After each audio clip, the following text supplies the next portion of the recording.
Welcome back to Badwick Drama News. I'm your host, Badwick, and I'm here making the news simple just like you. So for today's episode, we have 3 news stories for you today.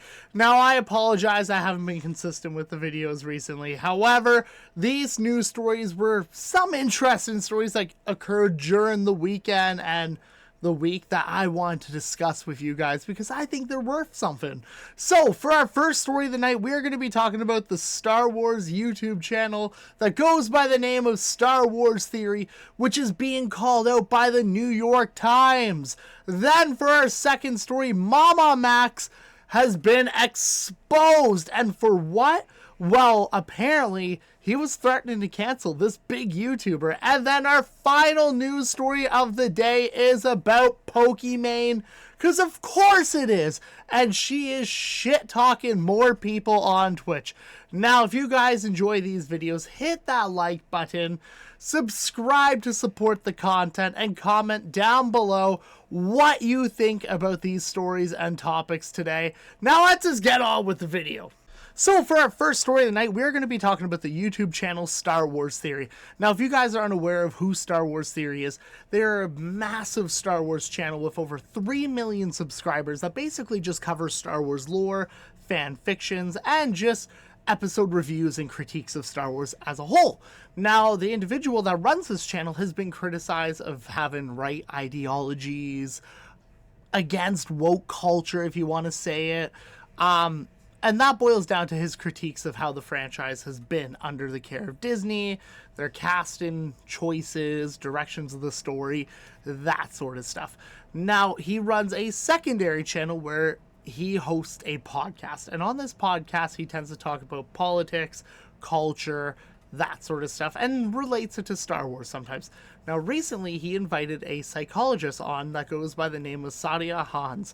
And Sadia Hans wanted to make the claim that Star Wars is for men, which has caused the New York Times to criticize Star Wars Theory for basically engaging and supporting in this type of behavior of the Star Wars fandom. Now, for the record, Star Wars Theory didn't outright agree to it. He just did the kind of okay as she made the comment. Now, a lot of his audience does believe that he believes in her views. However, he has not outright said so.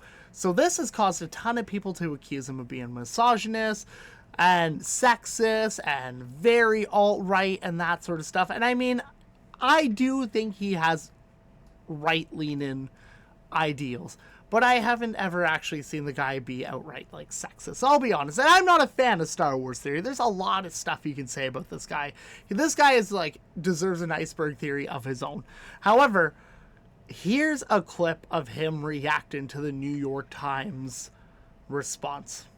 Let's talk about it. Rolling Stones called me out, said some pretty untrue things about me, and I'd love to give my take. So this is in regards to when I spoke to Sadia Khan, who is a relationship expert and psychologist, primarily a children's psychologist, on my channel Theory Talks, and where I have guests on there and we do live streams every night. We talk about relationships, talk about psychology. I'm a big fan of psychology, and I think it's really important to do your work as a person in general. Mental health is a really important thing. So this article says, and I'm recording the screen for you because I don't have my setup like I do at home. His guest said women don't like Star Wars. He agreed, and every day I laughed, and sparked an internet debate. Popular streamer Star Wars Theory has brought back familiar if unwelcome internet discourse. All right, first of all, why can't you guys just tag me? And why can't you say his guest instead of saying that? Just say Sadia Khan, you know, she's quite a large name, and she has some really amazing takes. You can find a clip of me saying that women don't belong in Star Wars, or women shouldn't be in Star Wars, or Star Wars isn't for women. I will send you $10,000. So for our second story of the night, we're going to be talking about Mama Max once again. And I understand a lot of you guys are burnt out for Mama Max. Everybody has been talking about it. However, I want to talk about this because I personally find it hilarious.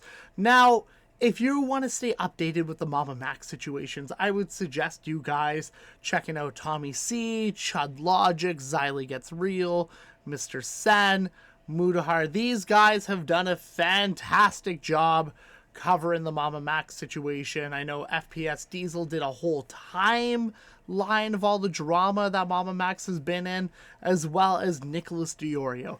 Check these guys out if you're interested in the whole Mama Max situation. What I want to talk about is over the weekend, there have been mass leaks from a Mama Max Discord. And out of these leaks came a video of Mama Max claiming that he had the ability to cancel Moist Critical because he is the pedo hunter. Let's play that clip. But I am being the nicest I could be. I could literally cancel you, Charlie. I could literally cancel you. And I choose not to. It's true, though. It's the truth. Like, I'm the friggin' pedo hunter. So as you can see from that clip, Mama Max is an egotistical freak. He thinks that at one point he had enough power to get people like Moist Critical canceled off the platform because what? He didn't answer DM in time, or he didn't want to help Mama Max in this whole situation.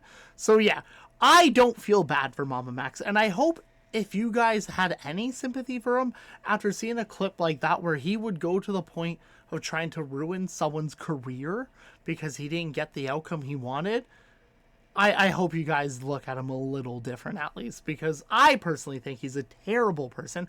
I think he is using the victims as a means to gain financially. I think he's just honestly, just a fucking loser with everything said. And to add on to the situation, he is now striking people's videos that talk about him. So I wouldn't be surprised if this video gets struck by him, because that's the type of guy we're dealing with here. He doesn't like criticism. He wants an echo chamber. And unfortunately, he does have a small fan base that still supports him. Even though we don't want to talk about the thousands of subscribers he's losing daily, how he basically had to he did private all of his videos. We're not going to talk about that on this. We're just going to talk about how I think this guy is the biggest loser on YouTube right now. And the fact that he thinks he had the power at one point to ruin people's careers because they just didn't want to help him is ridiculous. If you support Mama Max, I honestly think you need to look in a mirror and judge where your morals lie. Next story. So for our final story tonight, we're going to be talking about the Ice Queen herself, Pokimane. Now, you guys all know by this point, Pokimane pulls all the strings at Twitch.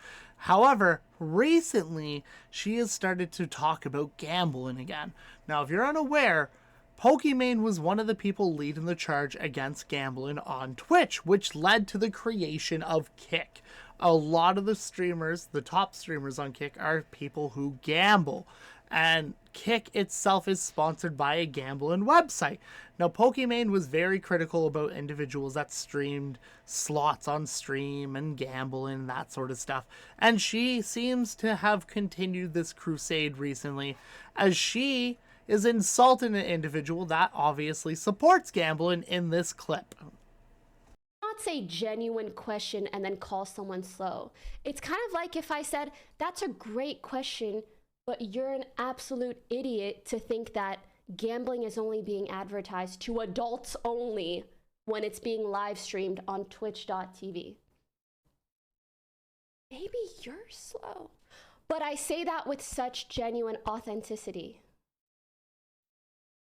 So as you can see from that clip, Pokimane is very critical about individuals who gamble on Twitch, Twitch showing streamers gambling, and I want to ask the question to you guys. Are you guys morally against gambling being shown on stream? Now, I know a lot of people go to Kick to watch it because it is a huge category for viewers. However, do you think it's right or wrong to showcase gambling? Gambling is addictive. It does ruin people's lives. It is treated as an illness. So do you think Pokimane's right in trying to get gambling taken off of Twitch entirely? Because I know there's some forms of gambling that are still accepted on Twitch, but majority of it has been removed. And the most popular one being slots. Now, I want to know in the comments down below what you guys think about gambling and its place in the streaming world. And do you think Pokimane is right for being this critical and angry against Twitch for gambling? Let me know in the comments down below. And once again, guys, thank you for watching. Hit that like button to support the channel. Sub if you want to see more of these, and comment what you think of the show. I read all the comments and I appreciate it so much, guys. Once again, sorry for the lack of uploads. Really, I apologize, guys, for that. That's my bad. IRL was busy, had to be an adult, so hopefully we'll get back on a consistent streak. Anyways, guys, have a great day.